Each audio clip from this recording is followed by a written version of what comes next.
بسم اللہ الرحمن الرحیم۔ یورپ کی حسین ترین لڑکی جولیا گونزاگا کو جب خبر ہوئی کہ خیر الدین بربروسا اور ترغوت نے اس کے شہر پر حملہ کر دیا ہے تو وہ ایسی بدحواس ہوئی کہ شب خوابی کے باریک جالی دار لباس میں ہی گھوڑے کی ننگی پیٹھ پر وہ بھاگ کھڑی ہوئی۔ اس نے اپنے صرف ایک ہی محافظ کو اپنے ساتھ لیا تھا۔ اپنے اس محافظ پر اسے خوب بھروسہ تھا، اس لیے کہ وہ خوب تنومند تھا اور تلوار کے فن میں اپنا ثانی نہ رکھتا تھا۔ اپنے قلعے سے نکل کر جولیا جب اپنے محافظ کے ساتھ جنوبی جنگل میں اپنے گھوڑے کو سرپٹ دوڑا رہی تھی تو اچانک اس نے اپنے گھوڑے کو روک لیا۔ اس نے دیکھا جنگل میں خیر الدین بربروسا اس کی راہ روکے کھڑے تھا۔ اس کے دائیں جانب اوٹ میں اس کے لشکری بھی کھڑے تھے، خیر الدین کے ساتھ سلیط پیتا جو جولیا سے مل چکا تھا۔ جب جولیا جنگل میں سامنے آئی تو اس نے خیر الدین کو بتا دیا کہ یہی جولیا ہے اور خود اوٹ میں ہو گیا تھا۔ خیر الدین جب جولیا کی راہ روک کھڑا ہوا تو اس نے کڑک کر پوچھا، کون ہو تم اور میری راہ کیوں کاٹی ہے؟ جولیا نے خیر الدین کے لشکریوں کو نہ دیکھا تھا، اس لیے کہ وہ ذرا ہٹ کر اوٹ میں تھے۔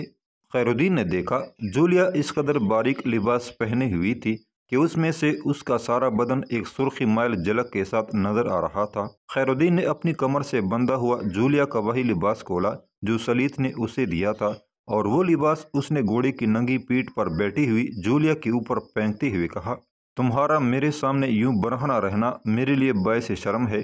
پہلے اس لباس سے اپنے آپ کو ڈھانپو، پھر بتاتا ہوں میں کون ہوں اور کیوں تمہاری راہ میں نے کاٹی ہے۔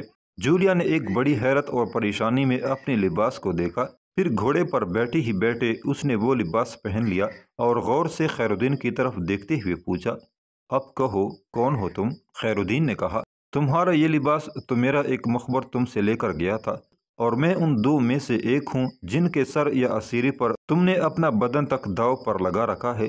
ہاں، میں ان دونوں میں سے ایک ہوں جن کے متعلق تم نے اعلان کر رکھا ہے کہ جو کوئی ان دونوں کے سر کاٹ کر لائے گا یا انہیں اسیر کر کے تمہارے سامنے پیش کرے گا تم اس سے شادی کر لو گی۔ کس قدر ادنا اعلان ہے، اپنی رسوائی کا کیسا گھٹیا طریقہ ہے۔ جولیا کے چہرے پر غصے اور برہمی کے نقوش بکھر گئے اور اس نے نفرت بھرے لہجے میں پوچھا، کون ہو، خیر الدین بربروسا یا دراگوت؟ خیر الدین نے کہا، میں بربروسا ہوں۔ چند ثانیوں تک جولیا غور سے خیر الدین کی طرف دیکھتی رہی، پھر اس نے اپنے محافظ کی طرف دیکھتے ہوئے کہا، آگے بڑھ کر بربروسا پر حملہ کر دو۔ اگر تم نے اسے زیر کر کے اس کی گردن کاٹ دی تو میں تم سے شادی کر لوں گی اور یہیں کڑے کڑے میں اپنا ہاتھ تمہارے ہاتھ میں دے دوں گی۔ وہ محافظ اپنے گھوڑے سے اترا اور اپنی تلوار لہراتا ہوا وہ خیر الدین بربروسا کی طرف بڑھا۔ خیر الدین نے اپنے دائیں طرف ہاتھ لہرا کر اپنی لشکریوں کو اشارہ کیا کہ کوئی بھی گھات سے باہر نہ آئے، پھر وہ اس محافظ سے مقابلہ کرنے کے لیے تیار ہو گیا تھا۔ اس محافظ نے فوراً آگے بڑھ کر خیر الدین پر حملہ کر دیا۔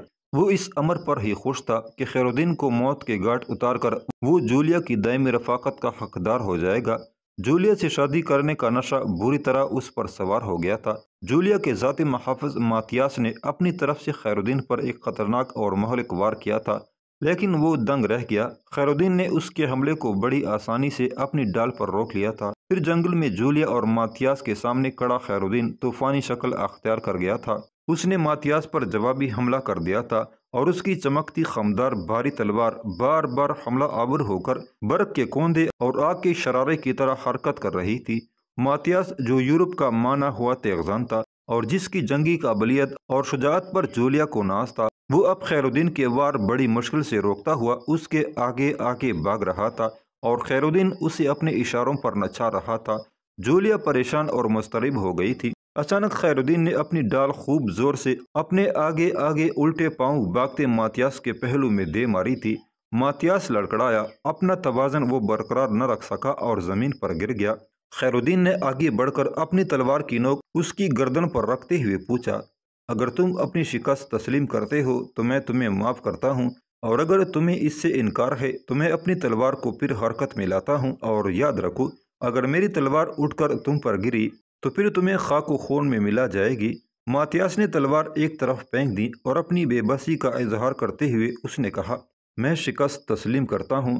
اتنے میں جولیا نیچے اتری اور ماتیاس کی پھینکی ہوئی تلوار اٹھا کر ماتیاس کی گردن کاٹ دی اور خیر الدین کی طرف دیکھتے ہوئے اس نے کہا، ایسے شخص کو میں اپنا ذاتی محافظ کیوں کر تسلیم کر سکتی ہوں جو اپنی حفاظت کے لیے کچھ نہ کر سکتا ہو؟ پھر اس نے خون آلود تلوار پھینک دی اور پیچھے ہٹ کر کڑی ہو گئی تھی۔ خیرالدین نے چند قدم اس کی طرف آگے بڑھتے ہوئے کہا، کیا تم اب بھی اپنی شادی کی اس رسم پر قائم ہو؟ جولیا نے کہا، میں تائب ہوتی ہوں اور اپنی شادی کی شرطیں واپس لیتی ہوں۔ مجھے تمہارے اور ترغوت کے متعلق اندھیرے میں رکھا گیا تھا۔ تمہاری شجاعت اور جرأت کو میں تسلیم کرتی ہوں۔ تمہارے اور ترغوت کے علاوہ کوئی اور اطالیہ کے ساحلوں تک آنے کی جسارت نہ کر سکتا تھا۔ اب میرے لیے تمہارا کیا حکم ہے؟ اگر تم ایک جنگی قیدی کی حیثیت سے اپنے ساتھ رکھتے ہو، مجھے لشکر میں شامل کرنا چاہتے ہو، تو میں اس کے لیے بھی تیار ہوں۔ تمہارے اور ترغوت کے خلاف لگایا ہوا داؤ میں ہار چکی ہوں۔ میں نیم برہنہ تھی، کسی بھی میرے ہم وطن نے میری اس اوریانی کو نہیں ڈانپا، حتیٰ کہ تم نے مسلمان ہو کر ایسا کر دیا ہے۔ یقیناً تمہاری تہذیب ہم سے کہیں بہتر و افضل ہے۔ خیرالدین نے چند ثانیوں تک جولیا کو دیکھا، پھر اس نے کہا، تمہارا گھوڑا تمہارے پاس ہے اور تمہارا بدن اب پوری طرح ڈھکا ہوا ہے۔ جاؤ، واپس چلی جاؤ اور اپنے قلعے میں جا کر آرام کرو، کوئی بھی تم سے تعارض نہ کرے گا۔ جولیا چند ثانیوں تک بڑی بے بسی اور کرب سے خیرالدین کو دیکھتی رہی، پھر وہ وہاں سے گھوڑا موڑ کر واپس اپنے محل کو جا رہی تھی۔ خیرالدین دائیں طرف مڑ کر اپنے ساتھیوں کی طرف جا رہا تھا۔ شام ہو گئی تھی، ڈوبتے سورج کی شفق آسمان کے حاشیوں کو لال گوں کر گئی تھی۔ جاڑا اپنے عروج کی طرف جا رہا تھا، اس لیے سردی بھی خوب بڑھ گئی تھی۔ خولان چولہے کے پاس بیٹھی کھانا تیار کر رہی تھی۔ اس کے پاس قینتان، ترسونا اور خبیب بھی اپنے آپ کو گرم رکھنے کی خاطر آگ کے پاس بیٹھے ہوئے تھے۔ قینتان چند ثانیوں تک بڑی شفقت، بڑے پیار سے خولان کو دیکھتا رہا، پھر اس نے اپنی بیوی کو مخاطب کرتے ہوئے کہا، ترغوت نام کا وہ ملاح نہ جانے کہاں چلا گیا، اس نے ہمارے ہاں آنا جانا ہی بند کر دیا تھا، اور اب جب کہ ہم مدینہ شزونہ سے مالکا منتقل ہو گئے ہیں، اب اس سے ملنے کی کوئی امید ہی نہیں رہی۔ خولان بڑے غور اور توجہ کے ساتھ قینتان کی باتیں سننے لگی تھی۔ ترغوت کے ذکر پر وہ چونک سی پڑی تھی۔ قریب ہی پڑی ہوئی لکڑی میں سے بوڑھے قینتان نے ایک نوکیلی لکڑی اٹھائی اور اسے آہستہ آہستہ زمین پر مارتے ہوئے اس نے پھر کہنا شروع کیا، آہ ترغوت، تم کہاں ہو؟ یقیناً میں نے تم سے بد معاملگی کی۔ کاش میں نے تم سے یہ نہ کہا ہوتا کہ ہم مسلمان نہیں ہیں۔ ہم مسلمان ہیں اور کٹر مسلمان ہیں۔ سورج اور زمین آپس میں مل سکتے ہیں، مشرقین اور مغربین آپس میں یکجا ہو سکتے ہیں، لیکن کوئی ہم سے مسلمان ہونے کی سعادت نہیں چھین سکتا۔ ترسونا، آج وہ ملاح مجھے بہت یاد آ رہا ہے۔ اس کی آمد پر مجھے خوشی اور اس کی باتوں سے مجھے سکون اور اطمینان ملتا تھا۔ کاش ہم اس کے کہنے پر افریقہ منتقل ہو چکے ہوتے۔ کاش میں نے اس کا کہا مان لیا ہوتا، تو آج ہماری حالت یوں نہ ہوتی کہ ہم مدینہ شزونہ سے اٹھ کر یہاں مالکا میں آ گئے ہیں اور اس حویلی میں ایک قیدی کی سی زندگی بسر کر رہے ہیں۔ قینتان کی باتوں سے خولان کی آنکھوں سے آنسو کی جڑی لگ گئی تھی۔ اس نے منہ دوسری طرف کر کے اپنے آنسو پونچھ لیے تھے، تاہم قینتان اپنی بیٹی کی آنکھوں میں آنسو دیکھ چکا تھا۔ چند ثانیوں تک قینتان خاموش رہا، پھر ہاتھ میں پکڑی ہوئی نوکیلی لکڑی سے اس نے چولہے میں جلتی آگ کو اور زیادہ بھڑکاتے ہوئے کہا، ترسونا، میں نے سن رکھا ہے کہ ترغوت سیوطہ میں رہتا ہے۔ میں چند یوم تک اس کے پاس جاؤں گا۔ میرے بعد بچوں کا خیال رکھنا۔ میں اس سے کہوں گا کہ کسی طرح ہمیں مالکا سے نکال کر افریقہ لے جائے۔ یہاں ہم قیدیوں کی سی زندگی بسر کرتے ہیں، کوئی گھر سے باہر نہیں نکلتا، صرف خبیب مالکا کے بازار میں سودا لینے جاتا ہے۔ اگر کسی روز کسی جاننے والے نے اسے دیکھ لیا تو مالکا میں بھی ہمارے لیے طوفان اٹھ کھڑا ہوگا۔ پھر اس نے ادھر ادھر دیکھتے ہوئے خولان سے پوچھا، خولان میری بچی، خبیب کہاں ہے؟ خولان نے سر پر بندے رومال سے اپنی آنکھیں خشک کرتے ہوئے کہا، ماں نے اسے بازار بھیجا ہے۔ گھر میں چراغ روشن کرنے کے لیے چربی ختم ہو گئی تھی، وہ بازار سے چربی لینے گیا ہے۔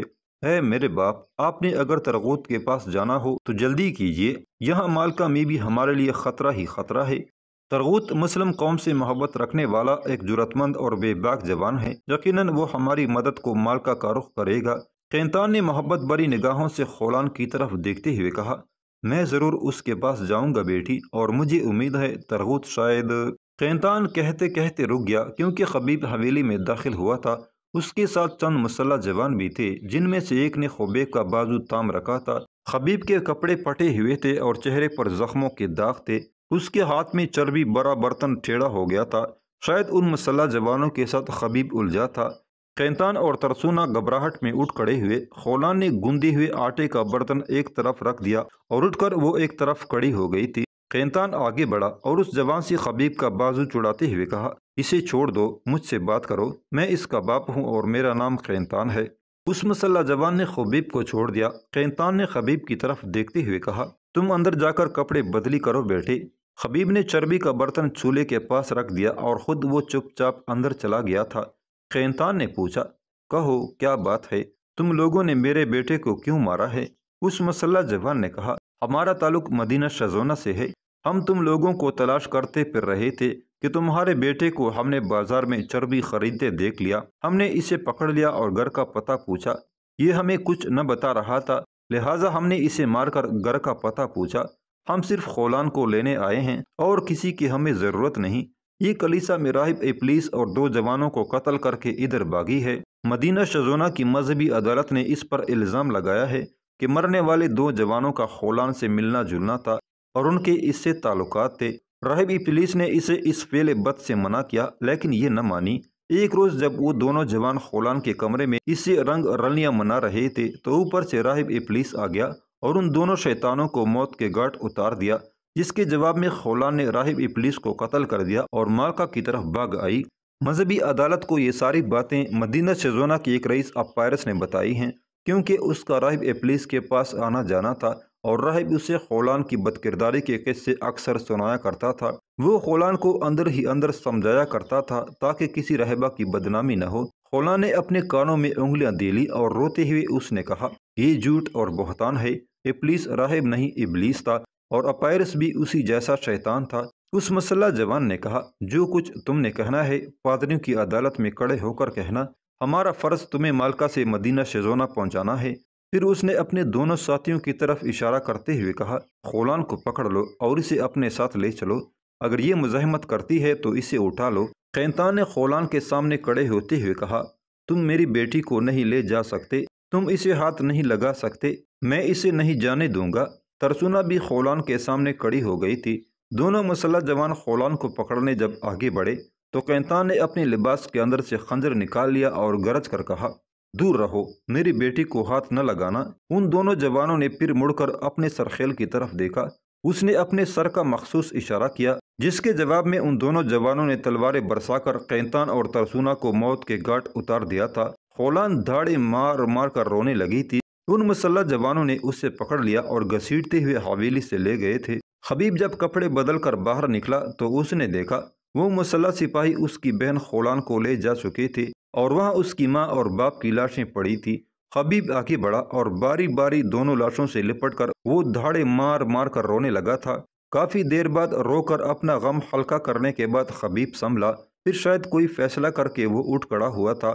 اس نے دیکھا چولہے میں آگ بجھ گئی تھی اور اس پر توا اسی طرح پڑا تھا۔ چولہے کے ایک طرف گندے ہوئے آٹے کا برتن اور دوسری طرف چربی کا برتن پڑا ہوا تھا۔ خبیب نے چربی کے برتن کو پاؤں کی ایک سخت ٹوکر مار کر گرا دیا، پھر اس نے ایک آہ بھرتے ہوئے کہا، ہائے ہیف، کاش میں اس وقت چربی لینے بازار نہ گیا ہوتا، نہ میں بازار جاتا، نہ پکڑا جاتا اور نہ ہم پر یہ مصیبت ٹوٹتی۔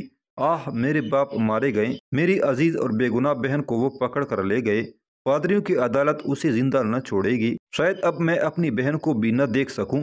چند ثانیوں تک خبیب وہاں کھڑا ہو کر سوچتا رہا، پھر اس کی چھاتی تھن گئی، اس کے چہرے پر انتقامی جذبے بکھر گئے۔ شاید اپنے لائے عمل اور اپنی بہن خولان کے لیے کچھ کرنے کا اس نے فیصلہ کر لیا تھا۔ پھر خبیب بڑی تیزی سے حرکت میں آیا۔ حویلی کے صحن میں گڑھا کھود کر اس نے اپنے ماں باپ کو دفن کر دیا۔ پھر گھر کے اندر سے اس نے نقدی اور سارا قیمتی اثاثہ لے لیا اور رات کی تاریکی اور سخت سردی میں وہ بھاگتا ہوا حویلی کے استبل کی طرف جا رہا تھا۔ خیر الدین باربروسا اور ترغوت نے رومت الکبریٰ کے مغربی ساحل کو جنوب سے لے کر شمال تک روند کر رکھ دیا تھا۔ جولیا گونزاگا، جس کے حسن پر اہل یورپ کو فخر تھا، اسے انہوں نے اپنی شادی کا اعلان واپس لینے پر مجبور کر دیا تھا۔ یورپ کے اندر گھس کر اور اطالیہ پر حملہ آور ہو کر خیر الدین اور ترغوت نے ایک طرح سے اہل یورپ کے کان پکڑ کر کھینچ لیے تھے۔ خیر الدین اور ترغوت کی اس جرأت وہیمہ سے زیادہ شاید ہی کوئی واقعہ یورپ کے شاہی درباروں کو مشتعل کرتا۔ انہوں نے فیصلہ کر لیا تھا کہ خیر الدین باربروسا اور ترغوت یورپی سمندروں سے بچ کر نہ جائیں۔ اس مقصد کے لیے جرمنی، فرانس، اسپین، وینس، مالٹا، اطالیہ اور دیگر یورپی ملکوں کے بحری بیڑے بڑی تیزی سے اطالیہ کے مغربی ساحل کی طرف بڑھے۔ یہ بحری بیڑے مختلف سمتوں سے رومت الکبریٰ کے ساحل کی طرف بڑھے ان کا مقصد خیر الدین باربروسا اور ترغوت کو سمندر میں گیر کر ختم کرنا تھا۔ خیر الدین باربروسا اور ترغوت نے اپنی روایتی برق رفتاری سے کام لیا۔ یورپی بھیڑے ابھی مختلف سمتوں سے رومۃ الکبریٰ کے مغربی ساحل کی طرف بڑھ ہی رہے تھے کہ خیر الدین اور ترغوت واپس لوٹ پڑے۔ اطالیہ اور صقلیہ کے درمیان پڑنے والی خلیج سینا کے اندر سے گزرنے کے بجائے وہ اطالیہ کے ساحل کو چھوڑ کر کھلے سمندر میں جنوب کی طرف بڑھتے ہوئے صقلیہ کے مغربی ساحل سے دور رہ کر گزر گئے، اور ان کی سرکوبی کے لیے رومۃ الکبریٰ کو جانے والے یورپی بحری بیڑے اپنی اس ناکامی پر سٹپٹا کر رہ گئے تھے، کیونکہ خیر الدین اور ترغوت ان کی گرفت میں آنے کے بجائے بچ کر نکل گئے تھے۔ یورپی امیر البحر دیکھتے رہ گئے تھے جبکہ خیر الدین باربروسا اور ترغوت نے الجزائر یا اپنے بحری مسکن جزیرہ الجیر کی طرف جانے کے بجائے تیونس کا رخ کیا۔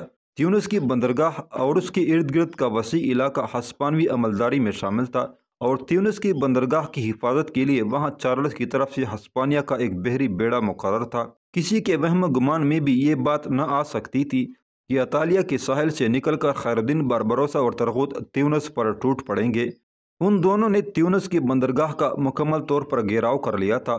خیر الدین باربروسا شمال مغرب اور ترغوت شمال مشرق کی طرف سے حملہ آور ہوا تھا۔ انہوں نے اپنے پہلے ہی حملے میں ساحل پر کڑے بڑے ہسپانوی جہازوں کو آگ لگا دی اور ان کے محافظوں کو تہہ تیغ کر دیا۔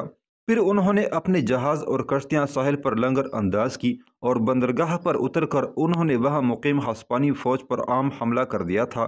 مقامی مسلمان آبادی اور تیونس کے اطراف میں رہنے والے مسلمان بربر جو پہلے ہی ہسپانوی مظالم سے نالاں تھے، وہ بھی گروہ در گروہ آ کر ان سے مل گئے تھے۔ وہاں ساری ہسپانوی سپاہ کو قتل کر دیا گیا اور تیونس اور اس کے اطراف میں خیر الدین باربروسا اور ترغوت نے قبضہ کر لیا۔ تیونس میں الجزائر ہی کی طرح انہوں نے اپنے اعمال مقرر کیے اور اسے بھی اپنا ایک بحری اڈہ بنا لیا تھا۔ تیونس کی فتح کے دوسرے روز جب خیر الدین اور ترغوت جنگ میں نقصان اٹھانے والے اپنے جہازوں کی مرمت کرا رہے تھے، ایک ادھیڑ عمر کا اور سفید ریش بزرگ صورت انسان ان دونوں کے پاس آیا اور انہیں مخاطب کر کے پوچھا، اگر میں غلطی پر نہیں تو تم خیر الدین اور ترغوت ہو؟